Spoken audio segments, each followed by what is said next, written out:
আপনি এত আনরোমান্টিক কেন?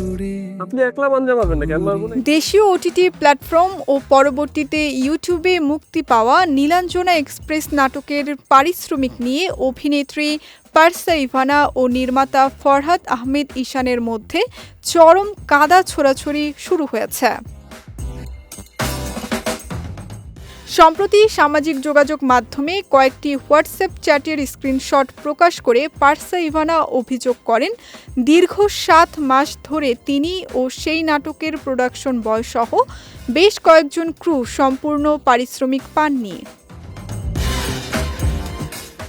ফেসবুকে দেওয়া সেই পোস্টে তিনি আরও লেখেন, আমার নিজের টাকা না পেলেও হয়তো আমি মেনে নিতে পারি, কিন্তু যারা দিন এনে দিন খায় সেই প্রোডাকশন বয়দের কথা, যে ছেলেটা নতুন করে ইন্ডাস্ট্রিতে কাজ শুরু করেছে, একটা ভালো সুযোগের আশায় কঠোর পরিশ্রম করছে, তার প্রাপ্যটুকু কি সে পাবে না?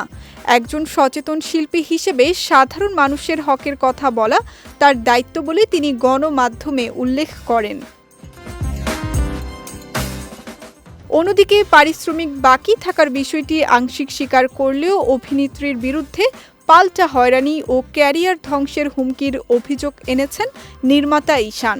তার দাবি, মায়ের মরণ ব্যাধি ও ব্যক্তিগত অসুস্থতার কারণে অর্থনৈতিক সংকটে থাকায় পারসার মাত্র 10,000 টাকা বাকি পড়েছে, যা তিনি দ্রুত পরিশোধের আশ্বাসও দিয়েছিলেন। কিন্তু পারসা ফেসবুকে তার ব্যক্তিগত মোবাইল নম্বর প্রকাশ করে দেওয়ায় তিনি চরম মানসিক হেনস্থার শিকার হচ্ছেন এবং অনবরত হুমকি পাচ্ছেন।